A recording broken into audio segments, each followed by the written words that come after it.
तो ब्रेक के बाद आपका एक बार फिर स्वागत है हमारी खास पेशकश चुनावी चर्चा में। चुनावी चर्चा के तहत अब हमारा जो विषय वो है निगम मंडल, पदमोह या सियासी खेल। संदर्भ यह है कि छत्तीसगढ़ में सत्ता परिवर्तन होगा। प्रचंड बहुमत से 2018 में जो कांग्रेस पार्टी सत्ता में आई थी वह 2023 के चुनाव में बेदखल हो गई। जैसे ही जनादेश आया तो जनादेश का सम्मान करते हुए प्रदेश के मुख्यमंत्री भूपेश बघेल जी राजभवन पहुंचे और राज्यपाल को अपना इस्तीफा सौंपा। नई सरकार अस्तित्व में आ गई, पर मुख्यमंत्री भूपेश बघेल और उनके साथ बाकी मंत्रिमंडल तो विदा हो लिया, पर भूपेश बघेल के नेतृत्व में जो सरकार थी उस सरकार ने कई राजनीतिक नियुक्तियां की थी जो मंडल और निगमों में थी, जिनमें मंत्री का दर्जा प्राप्त तमाम लोग थे।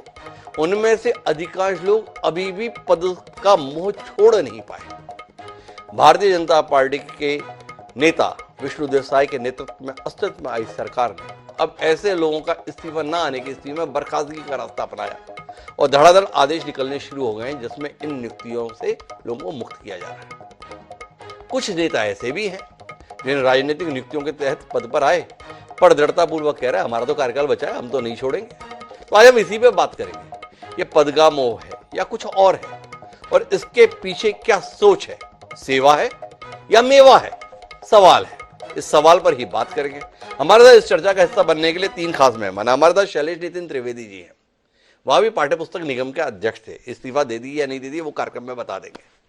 हमारे साथ में संजय श्रीवास्तव जी हैं, कभी वो भी निगम के अध्यक्ष हुए थे, अभी भी किसी न किसी निगम के अध्यक्ष हो जाएंगे ऐसी उम्मीद उनके समर्थक करते हैं। समर्थक उम्मीद तो उनके विधायक बनने की भी करते हैं, पर उम्मीद पूरी नहीं होती है। देखें वो उम्मीद कब पूरी होगी। और इन सबके बीच में ऐसी नियुक्तियां और इनकी बर्खास्तगी को लगातार देखते आ रहे रुद्र अवस्थी वरिष्ठ पत्रकार, वो भी हमारे साथ हैं। चर्चा की शुरुआत शैलेश नितिन त्रिवेदी जी से ही करेंगे, उनसे ही समझेंगे उनके साथियों के बारे में, उनके मनोभाव के बारे में। लेकिन उससे पहले उप मुख्यमंत्री हैं प्रदेश के विजय शर्मा जी, उन्होंने कुछ कहा है, उसको सुन लेते हैं, फिर शैलेश जी से चर्चा की शुरुआत करते हैं। अच्छा है कि नए ढंग से काम शुरू किया जाए। तो एक्चुअली होता यह है कि अगर आपकी सोच के साथ काम करने वाले व्यक्ति आपके साथ है तो बात आगे बढ़ती है और नहीं तो अटकती है। तो बात ना अटके, सरकार का ये सोचना है। तो विजय शर्मा जी का सरकार आई है, सरकार की सोच वाले लोग साथ में रहे तो काम तेज गति से होता है, सरकार की सोच के विपरीत वाले लोग रहे तो काम अटकता है। तो अटकाने के लिए अटके हो या कुछ और पाने के लिए अटके हो, शैलेश जी आपकी पार्टी से जुड़े हुए लोगों के संदर्भ में यह सवाल लोगों के बीच में है, क्यों सरकार को मजबूर किया आप कि बर्खास्तगी के आदेश निकले, ससम्मान विदाई क्यों ना भाई, ये सवाल उठ रहा है। क्या कहते हैं शैलेश जी? मुझे ऐसा लगता है कि बहुत सारे लोगों ने तो इस्तीफे पहले ही दे दिए थे, लेकिन यदि भारतीय जनता पार्टी बर्खास्तगी का रास्ता अपना रही है तो यह निश्चित रूप से नए सरकार का अधिकार है। लेकिन मैं स्मरण दिलाना चाहूंगा कि पूर्व में सोसाइटियों में, दिगर संस्थाओं में बैठे हुए भाजपा के लोगों को जब हटाया गया तो उन लोगों ने अदालत जाके इसके खिलाफ स्थगन लिया। ये स्वाभाविक है कि नई सरकार अपने लोगों को नियुक्त करे, इसमें कहीं कोई आपत्ति वाली बात नहीं है। लेकिन इसमें राजनीति खोजना और इसमें राजनीति का पुट देना, मैं इसे उचित किसको उचित मानते हैं शैलेश जी? हम तो यही नहीं समझ पाते। आपने इस्तीफा दिया कि नहीं दिया, पहले तो ये बताओ। पाठ्यपुस्तक निगम के अध्यक्ष के तौर पर आप बैठे हुए मंत्री दर्जा प्राप्त, या पाठ्यपुस्तक निगम से इस्तीफा दे चुके शैलेश नितिन त्रिवेदी हमारे साथ हैं।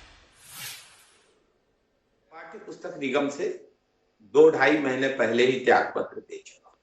तो अब मुझे शैलेश जी ये समझाओ, आपने स्वयं का इस्तीफा जायज माना तो बाकी का इस्तीफा न देने को आप जायज क्यों ठहरा रहे हो? या तो आप गलत या जो आपके साथी इस्तीफा नहीं दे रहे वो गलत। आप ही बताओ ना, कौन गलत? आपने गलती की या आपके साथी गलत कर रहे? न मैं गलत न मेरे साथी गलत। अच्छा, सब कुछ परिस्थितियों के अनुसार होता है। जो परिस्थितियां बनी उनमें मैंने त्याग पत्र दिया। कुछ लोगों ने यदि त्याग पत्र नहीं दिया तो यह उनका विवेक है। लेकिन सरकार यदि ऐसे व्यक्तियों को नहीं रखना चाहती, देखिए ये नियुक्ति होती है निगम, मंडल और आयोग। जो निगम और मंडल की नियुक्तियां हैं वे प्रशासनिक नियुक्तियां होती हैं, लेकिन जो आयोग के पद होते हैं वे आयोग के पद संवैधानिक पद होते हैं। पिछड़ा वर्ग के हित सुरक्षित रखने के लिए पिछड़ा वर्ग आयोग, अल्पसंख्यक आयोग, अनुसूचित जाति आयोग, अनुसूचित जनजाति आयोग। मैं आपको स्मरण दिलाना चाहूंगा, पिछली बार जब पिछड़ा वर्ग आयोग के जो अध्यक्ष थे उनकी जगह में नई नियुक्ति की गई थी तो वो इसके खिलाफ उच्च न्यायालय चले गए थे और उच्च न्यायालय ने उनकी नियुक्ति को बहाल किया था। न केवल बहाल किया था, वे उस पद पे बने रहे और जब उनका कार्यकाल खत्म हुआ तब उस पद पर दूसरी नियुक्ति हो पाई। नहीं, थोड़ा संशोधित कीजिए। नियुक्ति तो आपने कर दी थी, हालत तो हमने देखी कि वो बाहर अपनी टेबल लगाकर बैठे थे, डेस्क लगाकर बैठे थे, क्योंकि ताला नहीं खोल रहे थे आप। तो वैसे ही दृश्य आप इस बार भी देखना चाहते हैं या अपनी जिद बचाए रखना चाहते हैं? कुल मिला के सवाल इस बात को लेकर बना हुआ है कि क्यों ऐसा करना चाहते हैं। और कांग्रेस जो राष्ट्रीय राजनीतिक दल है, कांग्रेस जो इस देश का सबसे पुराना राजनीतिक दल है, वो इस संदर्भ में कोई नीतिगत निर्णय नहीं ले पाया संगठन के स्तर पर कि भाई हमने राजनीतिक नियुक्तियां की थी, उन पर बने रहना है या उनको छोड़ देना है। इस संदर्भ में मौन क्यों है? जी, नीति की बात क्या करेंगे? करुणा शुक्ला जी जो कि स्वर्गीय प्रधानमंत्री अटल बिहारी वाजपेयी की भतीजी थी, उनको नियुक्त किया गया था आयोग में। उस आयोग की नियुक्ति की दिल्ली से केंद्र सरकार से स्वीकृति होनी थी। करुणा शुक्ला जी की नियुक्ति की स्वीकृति दिल्ली की केंद्र सरकार ने नहीं दी और करुणा शुक्ला जी की उसी बीच कोरोना में मृत्यु भी हुई, लेकिन उनकी नियुक्ति की स्वीकृति नहीं आई। तो नीति और अनीति की क्या बात करेंगे इन परिस्थितियों? तो अटल बिहारी वाजपेयी की भतीजी आपको याद रहा करुणा शुक्ला जी, पर जिस भाजपा को पालित पोषित किया अटल जी ने, उस पार्टी की जड़ों में मठा डालने के लिए करुणा जी कांग्रेस में आ गई, वो आपको याद नहीं रहा। तो कुल मिलाकर दोनों उल्लेख तो नहीं चल सकते ना शालीन नितिन त्रिवेदी जी। जब संदर्भ है तो पूरा संदर्भ आएगा। आपने नियुक्ति क्यों की थी? कि उन्हें भाजपा से सेंधमारी करके कांग्रेस में आप ले आए थे। पर मैं संजय श्रीवास्तव जी के पास आना चाहता हूँ, संजय जी से जानना चाहता हूँ, भाई ऐसी क्या बेताबी संजय जी? सरकार आई है, 5 साल के लिए आई है, कुछ लोग पद पर थे, बता रहे हमारा कार्यकाल बचा है, उनका कार्यकाल पूरा क्यों नहीं होने दे रहे? क्यों इतनी बेताबी है उनको बेदखल करने की? जिन बातों को लेकर शैलेश जी बोल रहे हैं ना, भाई देखो ये लोग भी तो कोर्ट चले गए थे अपने कार्यकाल को लेकर, तो अब हमारे लोगों का कार्यकाल पूरा क्यों नहीं होने दे रहे? तो बताओ ना संजय जी, आप ऐसा क्यों नहीं कर रहे? देखिए हिमांशु जी, इस बात को समझने की आवश्यकता है। जो आदेश निकला है, देखिए उसको आज करना है या कल तो करना ही था जी, लेकिन जो आदेश निकला है उसमें जो संवैधानिक नियुक्तियां हैं उसको छोड़कर जो निगम मंडलों में जो नियुक्तियां हुई है, राजनीतिक जो नियुक्तियां हुई हैं, उन नियुक्तियों के संदर्भ में ये आदेश निकला है कि उनको तत्काल प्रभाव से उनको हटाया गया है। कोई भी जो संवैधानिक व्यवस्था है, और माननीय मुख्यमंत्री जी ने इस बात को कहा भी पहली कैबिनेट के अंदर में, आपने देखा होगा मीडिया के अंदर में कहा है कि भारतीय जनता पार्टी की जो सरकार है वो पूर्वाग्रह से ग्रसित होकर कोई भी काम नहीं करेगी जी। तो मुझे लगता है कि एक जो व्यवस्थाएं हैं, उन व्यवस्थाओं के अंतर्गत ही जो राजनीतिक नियुक्तियों को हटाया गया है। बाकी संवैधानिक जो नियुक्तियां हैं वो अपने कार्यकाल को पूरा करेंगी। कोई विशेष परिस्थितियां बने चलते हुए में तो वो एक अलग विषय है, अन्यथा वो अपने कार्यकाल को पूरा करेंगे। और अभी केवल राजनीतिक जो नियुक्तियां हैं उसको ही समाप्त किया गया है। और जैसा कि कहा गया, वास्तव में अपनी अपनी जो पार्टियों की सरकार होती है, अपनी अपनी विचारधारा के साथ में हम काम करते हैं, तो निश्चित रूप से जिस लक्ष्य को लेकर, जिस गारंटी को लेकर हम लोग काम कर रहे हैं, उसमें हमारे जो निगम मंडल के जो अध्यक्ष बनेंगे, जो टीम बनेगी, वो भी उस दिशा में सकारात्मक प्रयास करेंगे और काम को तेज गति से आगे बढ़ाएंगे। इसके लिए जल्द से जल्द इस प्रकार के निगम मंडलों। अरे एक बार संजय श्रीवास्तव जी, क्या आपका अनुभव रहा है पिछले एक हफ्ते का? सरकार चली गई, भूपेश बघेल जी ने तो समय नहीं लगाया भाई जनादेश आया दोपहर तक, शाम को जाकर उन्होंने इस्तीफा दे दिया जब राज्यपाल से समय मिला। पर ये निगम मंडलों में जो नियुक्तियां हुई थी उनके इस्तीफे नहीं आए, या इस्तीफे आए फिर भी आपने आदेश निकाल दिया कि हम बर्खास्त करेंगे जो इस्तीफे नहीं दे रहे। अनुभव क्या रहा? लोग पद पर बने रहना चाहते हैं। कांग्रेस शासनकाल के दौरान जो लोग पदों पर लाए गए थे, यह उन्होंने स्वयं स्वेच्छा से छोड़ा, नहीं भाई अब हमारी सरकार नहीं रही, हम भी पद पर नहीं रहेंगे। क्या अनुभव रहा संजय श्रीवास्तव जी? थोड़ा ये तो बताइए, क्यों सरकार को ऐसा फरमान, ऐसा आदेश निकालना पड़ा? देखिए हिमांशु जी, इस बात को तो कांग्रेस को समझने की आवश्यकता है कि उनके जो निगम मंडलों में जिनकी नियुक्ति हुई थी, उन्होंने क्या किया या वो क्या करना चाहते थे, बने रहना चाहते थे या नहीं रहना चाहते थे।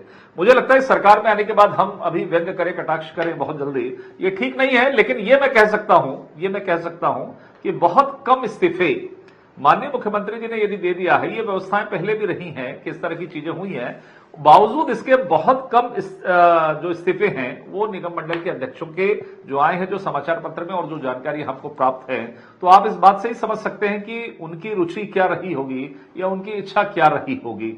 तो मुझे लगता है ये तो नैतिकता का विषय है, और यदि हम जिम्मेदारी के पद पर यदि शासन ने किया है तो मुझे लगता है कि इन सब चीजों पर वो निगम मंडल के जो अध्यक्ष वगैरह हैं उनको विचार करना चाहिए, कांग्रेस पार्टी को भी विचार करना चाहिए था। लेकिन ठीक है, जो सरकार के द्वारा जो आदेश जो हुआ है उसके बाद तो ये सब चीजें बहुत क्लियर हो गई है। ऐसा जी थोड़ा ये तो बताइए ना, आपकी तो भाषा ही बड़ी अजीब सी हो गई, क्यों नहीं आ रहे इस्तीफे, क्यों हो रही है बर्खास्तगी? नहीं, इस्तीफे यदि नहीं आएंगे तो बर्खास्तगी होगी ना, उसका दूसरा रास्ता तो नहीं, वही क्यों है। नहीं आ रहे इस्तीफे, मेरा सवाल ये है, आप तो समझ पाए होंगे ना, इस्तीफे क्यों नहीं आ रहे? मुझे हिमांशु जी, मुझे लगता है इसका बेहतर जवाब तो शैलेश जी दे सकते हैं। शैलेश जी बेहतर दे सकते हैं कि उनकी क्या इच्छाएं रही हैं और क्या इच्छा रही होगी नहीं देने का। हम शैलेश जी से बाद में लेंगे, रुद्र अवस्थी जी से पहले लेंगे, निष्पक्ष व्यक्ति हमारे पास मौजूद है। क्या कहते हैं रुद्र जी? संजय श्रीवास्तव जी बता रहे कि इस्तीफे बहुत आए नहीं, कुछ ही आए, बाकी लोग पता नहीं क्या सोच रहे थे। आपको क्या लगता है, क्या सोच रहे थे? साय जी तो शरीफ आदमी हैं, नए नए मुख्यमंत्री बने हैं, बने रहने देंगे ऐसी उम्मीद के साथ थे क्या, इसलिए इस्तीफे नहीं आए? या साई जी का बयान आ गया कि हम प्रतिशोध की राजनीति नहीं करेंगे, इसलिए प्रतिशोध की राजनीति नहीं करेंगे तो उन्होंने मान लिया कि हम लोगों को भी पद पर बने रहने देंगे, इसलिए इस उम्मीद के साथ में पद पर बने रहे? क्या वजह थी? मुझे लगता है सर कि ये जो अभी जो स्थिति बन रही है जिस पर आज हम चर्चा कर रहे हैं, हमारे यहाँ जो अब तक दो तरह से हम तो देखते हैं, तो संवैधानिक व्यवस्था तो है, हर चीज संवैधानिक तरीके से चलती है, लेकिन परंपराओं को भी हम मानते हैं, उसके अनुसार बहुत सारे कदम आगे बढ़ाते हैं। अब तक जो देखने में आता रहा है कि जब भी सरकार बदलती है तो जो लोग राजनीतिक तरीके से नियुक्त होते हैं वो अपने इस्तीफे दे देते, और स्वाभाविक बात है जो भी व्यक्ति नियुक्त किए जाते हैं उनकी योग्यता का तो ध्यान रखा जाता है, निश्चित रूप से रखा जाता है, मैं मानता हूं। लेकिन जो सामान्य तौर पर जो योग्यता नजर आती है वो राजनीतिक उनकी प्रतिबद्धता हो, तो जब ये दिखता है पार्टी की सरकार अब पद पर नहीं रही तो उनसे जुड़े हुए जो भी पदाधिकारी होते हैं वो अपना इस्तीफा देते हैं। ये परंपरा के अनुसार मान्यता है कि सभी को जो पद राजनीतिक रूप से नियुक्त किए गए हैं वो अपना इस्तीफा देते हैं। लेकिन जैसा आपने सवाल किया अभी तक इस्तीफे क्यों नहीं आ रहे हैं, निश्चित ऐसा लगता है उन्हें उम्मीद होगी कि जब तक अभी जो सरकार की तरफ से ऐसी कोई कार्रवाई नहीं होती है, हमें संकेत मिलता है, तब तक हम पद पर बने रह सकते हैं। मैं थोड़ा सा पीसीआर से कहूंगा कि रुद्र अवस्थी जी को दोबारा कनेक्ट करें, उनकी आवाज उतनी साफ नहीं आ रही है जितनी इस विषय पर साफ आनी चाहिए। उनकी राय तो साफ होगी पर आवाज साफ नहीं है। तो मैं शैलेश जी के पास चले जाता हूं। क्या कहते हैं शैलेश जी? सब कुछ बड़ा अप्रत्याशित हो गया, तैयारी नहीं कर पाए सामान समेटने की, मानकर बैठे थे अपनी सरकार रहनी है, अपने को भी पद पर बने रहना है, हो उल्टा गया, जनादेश ऐसा हो गया जिसमें सरकार चली गई। तैयार नहीं थे, इसलिए समेट नहीं पाए जो कुछ भी तैयारी करनी चाहिए थी पद मुक्त होने के संदर्भ में, इसलिए साई जी आ गए। तो उम्मीद है अभी कुछ समय तक चलने देंगे, इसलिए ऐसा हो गया क्या? इसी तरह की कोई उम्मीद नहीं है इनसे। उम्मीद तो 2-2 लाख तक की कर्जा माफी की भी जगाई थी इनके उप मुख्यमंत्री ने अपने चुनावी भाषणों से, वो उम्मीद पूरी नहीं हुई। जहां तक आप निगम मंडल की बात कर रहे हैं, मैंने पहले भी स्पष्ट कि मैंने त्यागपत्र पहले दे दिया, अपना सामान भी समेट, लेकिन मुख्यमंत्री पद के त्यागपत्र से, भूपेश बघेल जी के त्यागपत्र से इसको जोड़े जाने की बात से मैं सहमत नहीं। मुख्यमंत्री बहुमत दल का नेता होता है, जब कांग्रेस ने बहुमत खो दिया तो मुख्यमंत्री को स्वाभाविक रूप से त्यागपत्र देना था।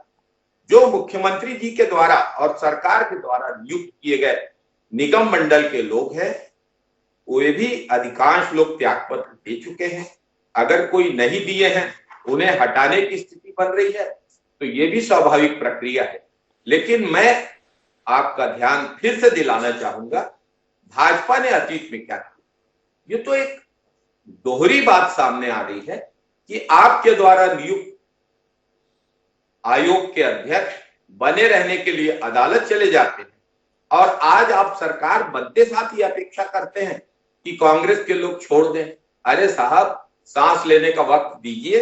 किसी को इतना पद से मोह नहीं है और इस सरकार के तहत कोई काम करना भी नहीं चाहता। अच्छा, एक बार बताइए, सही सही सांस लेने के लिए वक्त चाह रहे हैं आप या कुछ और के लिए चाह रहे हैं शैलेश जी? तो वक्त मांग ही नहीं रहा हूं मैं, त्याग अभी पत्र तो दे आप चुका बोले हूं। अरे भाई सांस लेने के लिए वक्त दीजिए, तो हम संजय जी से सिफारिश कर लेंगे भाई सांस लेने दो, पर वाकई सांस लेना चाह रहे हैं या कुछ और चाह रहे हैं? कोई कुछ नहीं चाह रहा है। अब नई सरकार आ गई है, नई सरकार अपने लोगों को नियुक्त करेगी। यह स्वाभाविक राजनीतिक प्रक्रिया है। यदि कुछ कारणों से किसी के त्याग पत्र नहीं हुए होंगे या कुछ लोगों की कोई विधिक कारण होंगे अपने पद नहीं छोड़ने के, तो उन विधिक कारणों के बारे में वे ही लोग ज्यादा बेहतर ढंग से बता पर शैलेश जी, क्या आप मैं नहीं तो मानते हैं कि पद का यह मोह कांग्रेस की छवि को खराब करता है? एक बर्खास्तगी का आदेश भी जनता के बीच में यह संदेश देता है कि यह व्यक्ति पद छोड़ने के लिए तैयार नहीं था, पद से चिपका रहना चाहता है। जब जनादेश नहीं रहा तो पद से चिपके रहने का मोह क्यों? जब शैलेश नितिन त्रिवेदी जनादेश आने से पहले इस्तीफा दे सकते हैं अपने कारणों से, पर क्या आप नहीं मानते शैलेश नितिन त्रिवेदी जी कि पार्टी को इसके संदर्भ में एक सार्वजनिक फैसला देना चाहिए था कि जितनी राजनीतिक नियुक्तियां हैं उससे जुड़े हुए लोग अपने पद छोड़ें ताकि संदेश खराब ना जाए? क्या कहते हैं शैलेश जी, चूक गए इसमें आप? बहुत गंभीर है और बहुत सही लगी मेरे को।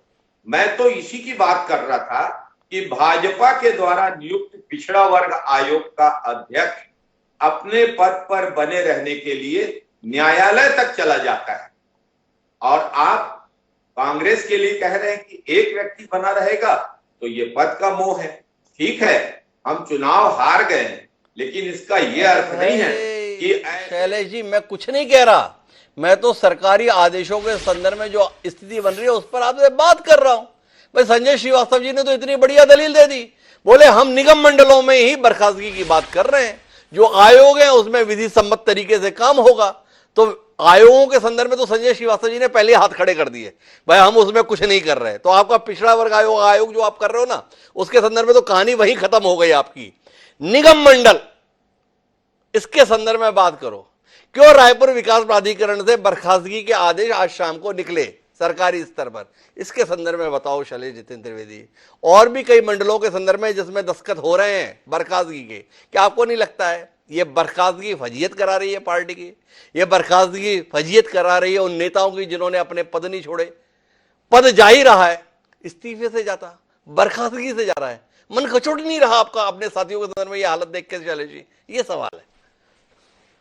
हिमांशु जी, जब बड़ी कहानी खत्म हो गई तो इन छोटी छोटी कहानियों में क्या रखा है?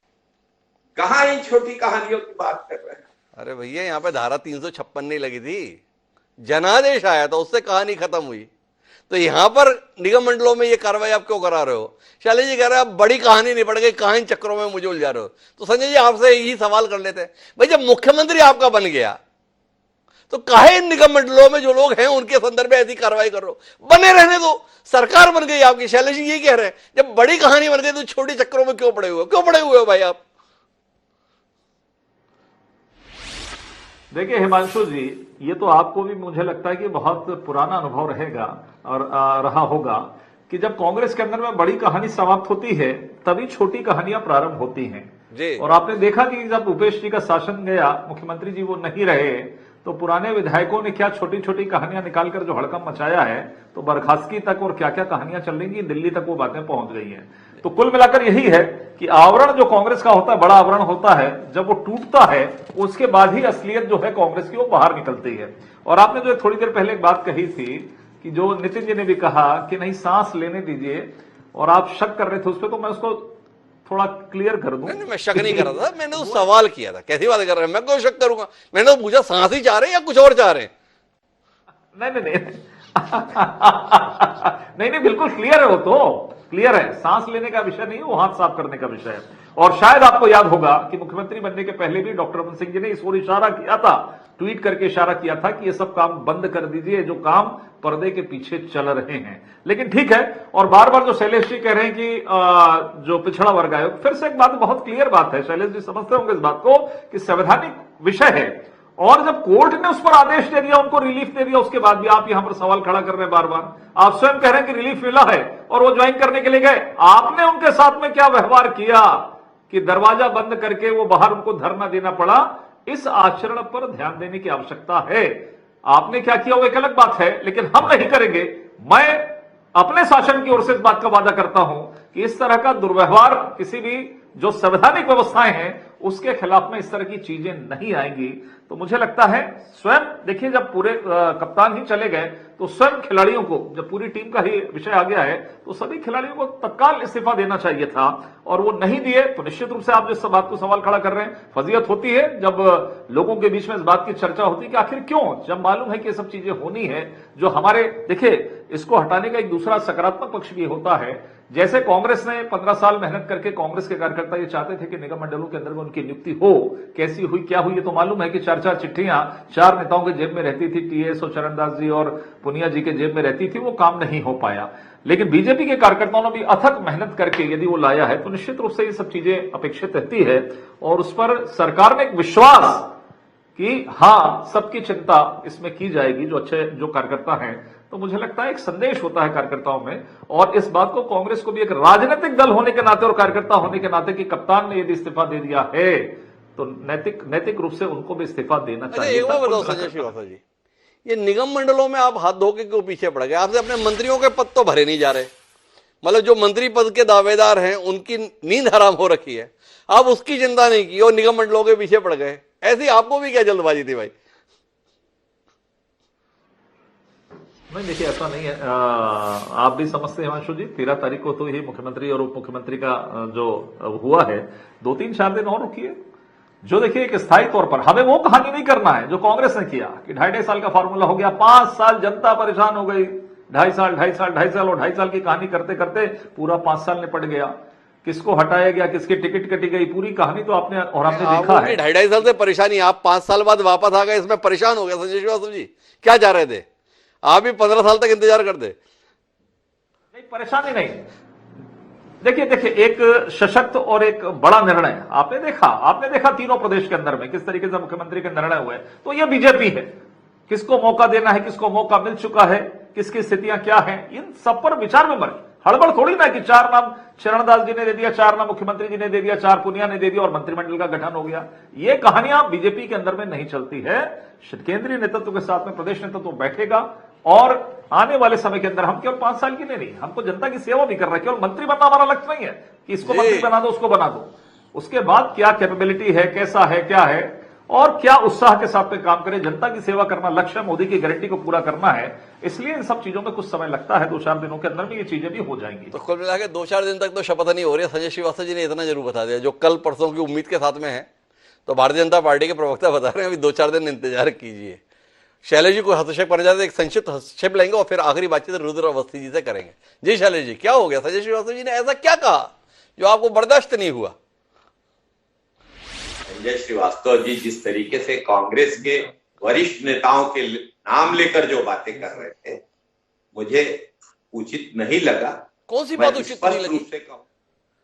महन जी, भूपेश जी, टीएस जी, पूनिया जी का नाम लेकर जो बातें श्री संजय श्रीवास्तव कर रहे थे, नहीं क्या कहा वैसी ही बातें। नहीं क्या कहा उन्होंने, थोड़ा बताइए ना, क्या आपको अखर गया? उन्हें बड़ा नेता बता दिया, गलती कर दी क्या? बड़े नेता नहीं है ये? वैसी ही बातें मैं बृजमोहन जी को, अमर अग्रवाल जी को, धर्मलाल कौशिक जी को, धर्मजीत सिंह जी को कहूं तो उचित नहीं होगा। ठीक है, आज उनके विजय का क्षण है, उनको बधाई है, लेकिन विजय के क्षण में इतना उत्साह में ना है, इस तरीके की आहत करने वाली बात। अरे पहले बताइए तो सही, क्या किया संजय श्रीवास्तव जी ने जो आपको अखर गया कि भाई संजय श्रीवास्तव जी के जुबान पर ये नाम क्यों हो गया, आप इससे परेशान हो गए? या उन्होंने क्या कहा, हम भी तो समझे, क्या आपत्तिजनक बोल गए संजय श्रीवास्तव जी? जरा बताइए ना शैलेश जी, क्या खराब लगा आपको?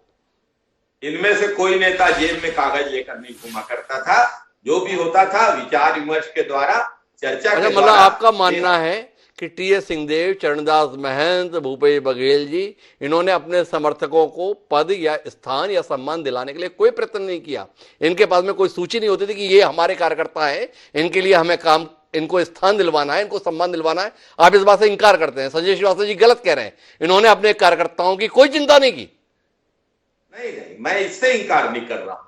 जेब में चिट्ठियां लेकर घूमने वाली जो बात है, वो जिस शैली से कही गई, मेरी आपत्ति उस बात को लेकर है। तो फिर कैसे करते थे ये अपने कार्यकर्ताओं की चिंता, ये बता दीजिए। हम तो यही समझे भाई कि अपने नाम बताते थे कि भाई इस नाम को रखना है, इस नाम को करना है, आप बता दीजिए। या तो आपने उसी शैली में बोलना चाहता है जिस शैली में बृहस्पति सिंह बोल रहे हैं, जिस शैली में विनय जायसवाल बोल रहे हैं, ऐसा कुछ चलता था क्या? नहीं, मैंने तो बताया कि लोकतांत्रिक ढंग से चर्चा होती थी। जो निगम मंडलों की पहली सूची निकली थी, दूसरी सूची निकली थी, पूरी तरीके से चर्चा के बाद, सबके विचार जानने के बाद निकली। अब शैलेश जी क्या बात कर रहे हैं? क्या इन्होंने अपने लोगों के नाम नहीं दिए? सुभाष धुप्पड़ जी बने, किस आधार पर बने? शफी भाई बने, किस आधार पर बने? तो थोड़ा विस्तार से, मतलब चाहते हैं क्या संजय श्रीवास्तव जी पूरे विस्तार में? हर नेता अपने समर्थकों को सत्ता आने पर सम्मान और स्थान दिलाने की चेष्टा करता है। अगर संजय श्रीवास्तव जी ने यह बात कह दी उन नेताओं के संदर्भ, तो इसमें आपत्तिजनक क्या है शैलेश जी? मैं तो यही नहीं समझ पाया। आप मानते हैं कि इन्होंने अपने कार्यकर्ताओं की कोई चिंता नहीं की, लेकिन मेरा रुद्र अवस्थी जी आपसे आखिरी में फिर से बात करने का मन है, और मन ये जानने का है कि कुल मिलाकर विष्णुदेव साय जो ये चाह रहे थे कि एक सहिष्णुता के साथ में वातावरण बने, जो ये कह रहे थे कि प्रतिशोध की राजनीति हम नहीं करेंगे, उनको ये फैसला लेने के लिए क्यों आना पड़ा कि बर्खास्तगी जैसे कदम सरकार के द्वारा उठाए जा रहे हैं? इसके संदर्भ में आप क्या कहेंगे? तो जाहिर सी बात है कि जो स्थिति बन रही है उसमें अभी जो नई सरकार आई है वो जो कदम उठा रही है, मैं समझता हूँ कि शायद उससे और कोई उनके पास विकल्प नजर नहीं आता जी। इसका कारण यह भी है कि जैसा मैंने पहले कहा कि जो राजनीतिक नियुक्तियां होती है उसका आधार राजनीतिक ही होता है।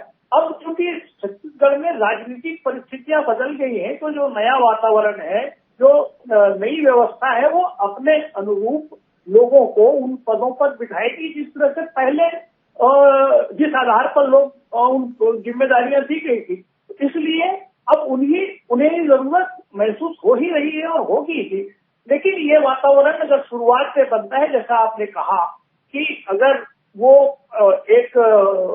उन्हें इस तरह का कदम उठाने के लिए मजबूर होना पड़ रहा है, ये कटुता या इस तरह की जो, ये मेरी समझ में ऐसा वातावरण न बने, इसके लिए दोनों को सोचना चाहिए और ऐसा सोचना चाहिए। तो कुल मिलाकर अगर हम इस बातचीत के निष्कर्ष पर पहुंचे तो सीधी सी बात यह है कि सत्ता परिवर्तन के साथ ऐसे लाभ के पदों पर बैठे हुए व्यक्तियों का स्वमेव इस्तीफा जनसाधारण के बीच में एक मिसाल कायम करता है और राजनीति के प्रति लोगों का विश्वास बढ़ाता है। सत्ता परिवर्तन के बाद बर्खास्तगी जैसा कदम कहीं ना कहीं ये संकेत देता है कि पूर्ववर्ती सरकार में इन जगहों पर बैठे हुए लोग अपने पद के संदर्भ में मोह नहीं छोड़ पा रहे। क्या कांग्रेस इस संदर्भ में विचार करेगी और ऐसी अप्रिय स्थिति से बचने के लिए स्वयं ही नीतिगत निर्णय को लेकर क्रियान्वित कराएगी?